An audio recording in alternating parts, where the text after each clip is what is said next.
Thank you very much.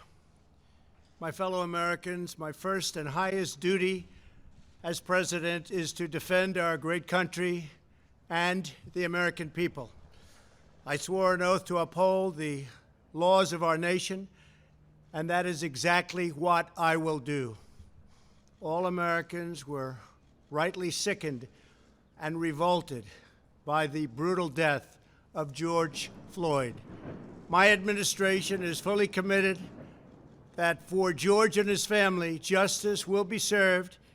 He will not have died in vain. But we cannot allow the righteous cries and peaceful protesters to be drowned out by an angry mob. The biggest victims of the rioting are peace-loving citizens in our poorest communities. And as their president, I will fight to keep them safe. I will fight to protect you. I am your president of law and order and an ally of all peaceful protesters. But in recent days, our nation has been gripped by professional anarchists, violent mobs, arsonists, looters, criminals, rioters, Antifa, and others. A number of state and local governments have failed to take necessary action to safeguard their residents. Innocent people have been savagely beaten, like the young man in Dallas, Texas, who was left dying on the street, or the woman in upstate New York viciously attacked by dangerous thugs. Small business owners have seen their dreams utterly destroyed. New York's finest have been hit in the face with bricks. Brave nurses who have battled the virus are afraid to leave their homes. A police precinct has been overrun. Here in the nation's capital, the Lincoln Memorial and the World War II Memorial have been vandalized. One of our most historic churches was set ablaze. A federal officer in California, an African-American enforcement hero, was shot and killed. These are not acts of peaceful protest. These are acts of domestic terror.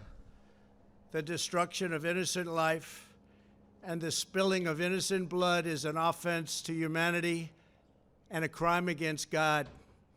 America needs creation, not destruction, cooperation, not contempt, security, not anarchy, healing, not hatred, justice, not chaos.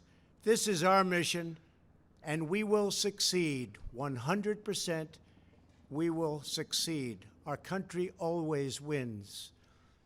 That is why I am taking immediate presidential action to stop the violence and restore security and safety in America. I am mobilizing all available federal resources, civilian and military, to stop the rioting and looting, to end the destruction and arson, and to protect the rights of law-abiding Americans, including your Second Amendment rights. Therefore, the following measures are going into effect immediately. First, we are ending the riots and lawlessness that has spread throughout our country. We will end it now. Today, I have strongly recommended to every governor to deploy the National Guard in sufficient numbers that we dominate the streets. Mayors and governors must establish an overwhelming law enforcement presence until the violence has been quelled.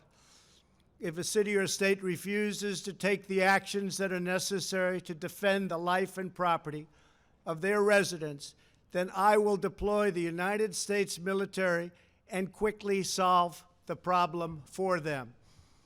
I am also taking swift and decisive action to protect our great capital, Washington, D.C. What happened in this city last night was a total disgrace. As we speak, I am dispatching thousands and thousands of heavily armed soldiers, military personnel, and law enforcement officers to stop the rioting, looting, vandalism, assaults, and the wanton destruction of property. We are putting everybody on warning. Our 7 o'clock curfew will be strictly enforced.